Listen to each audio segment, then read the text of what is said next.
السلام عليكم ورحمة الله وبركاته. اللهم صل على سيدنا محمد وعلى آل سيدنا محمد عدد ما في علم الله صلاة دائمة بدوام ملك الله أما بعد.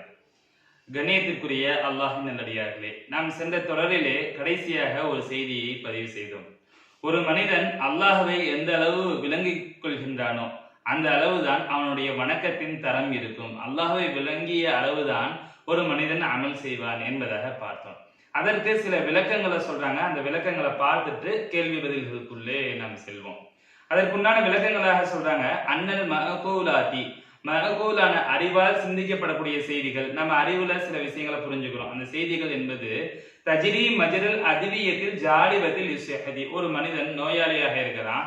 அந்த நோயாளிகளுக்கு ஆரோக்கியத்தை எது தருமோ அதை அந்த இடத்திலே, மருந்தினுடைய இடத்திலே அந்த அறிவுகள் என்பது இருக்கும். அறிவுகள் என்பது ஒரு மனிதனுக்கு உண்டான, அவனுடைய மனதுக்கு உண்டான, ஒரு மனிதனுடைய மனதுக்கு உண்டான மருத்துவம், மருந்து என்பதாக சொல்லலாம்.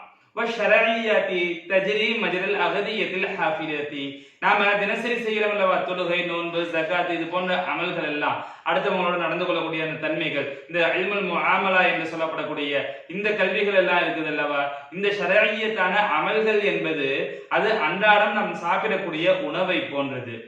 அறிவால் சிந்திப்பது என்பது அது மருந்தை போன்றது. அதே போன்று இந்த செயல்கள் என்பது, அன்றாட ஷரஈயத்தான செயல்கள் என்பது அது அன்றாடம் சாப்பிடக்கூடிய உணவை போன்றது. ஒரு மனிதனுடைய உடல் கெட்டு போய்விட்டால் அவன் தினசரி உணவுகளை கூட சரியான முறையில் எடுத்துக்கொள்ள முடியாது.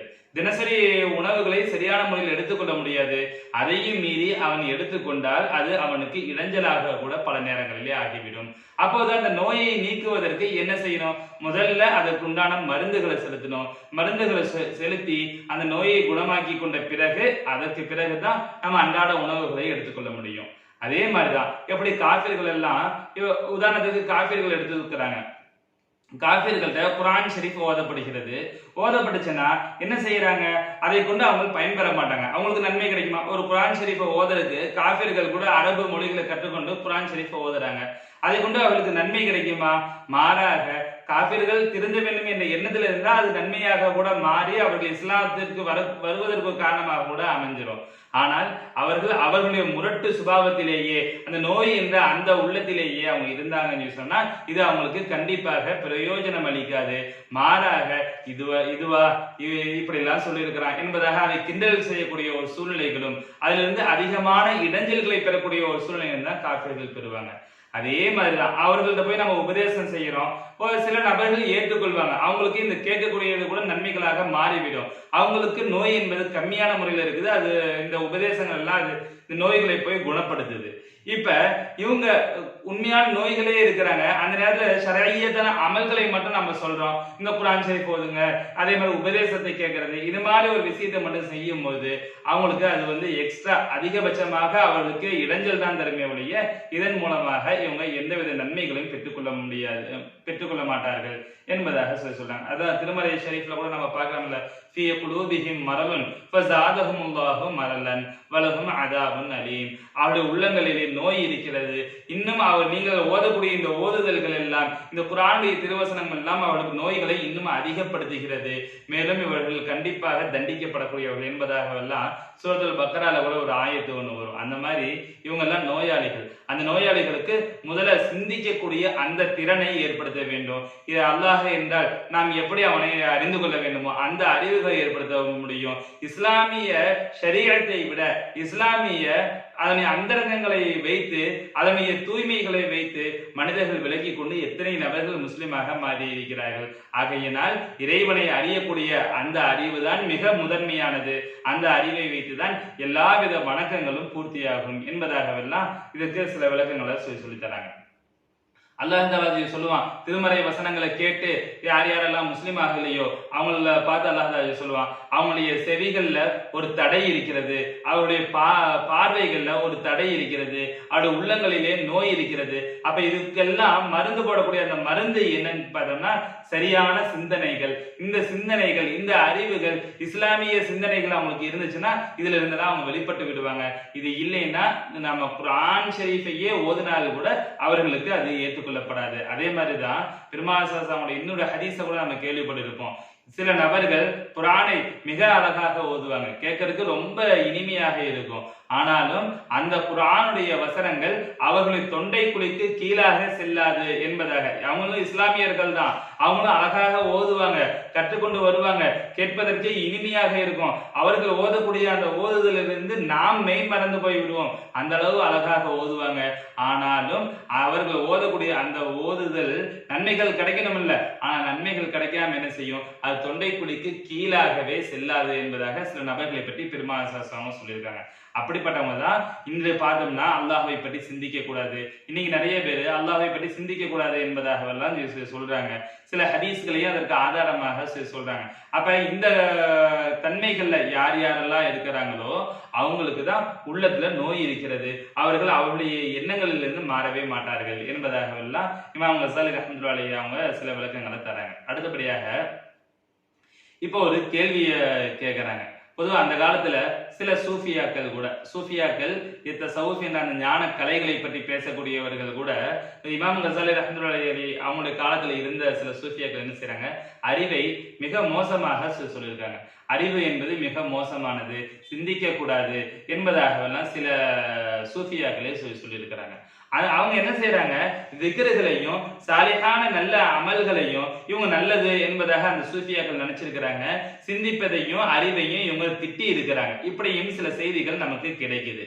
இந்த காலத்துல கூட நம்மள சில உலமாக்கள் கூட என்ன செய்யறாங்க, சிந்தனை என்பது கூடாது, அல்லாஹ்ல போய் சிந்திக்க கூடாது என்பதாக சில ஹதீசுகளையும் அதற்கு ஆதாரமாக கொண்டு வராங்க. என்ன ஹதீசுகள், தஃபக்கரு ஃபீ ஹல்கில்லாஹி, அல்லாஹ்வுடைய படைப்புகளை நீங்க சிந்தியுங்க, வலா தஃபக்கரு ஃபீ தாத்தில்லாஹி, அல்லாஹ்வுடைய தாத்திலே நீங்கள் சிந்திக்காதீர்கள் என்ற ஹதீஸ்களையும், அதே மாதிரி இந்த மனிதர்களிலேயே கூட சிந்திக்கக்கூடியவர்கள் இதை யார் படைத்தது, இதனுடைய மூலம் என்ன என்பதாக கேட்டு அல்லாஹ் என்பதாக கடைசி எல்லாவற்றையும் படைத்தது அல்லாஹ் என்ற அந்த கடைசி சொல் வந்த பிறகு இவனை அந்த அல்லாஹ்வை படைத்தது யார் என்பதாக ஷைத்தான் கேள்வி கேட்பான். ஆகையினால அந்த மாதிரிலாம் சிந்திக்க கூடாது என்பதாகவெல்லாம் நம்மள சில நபர்கள் கூட சொல்றாங்க.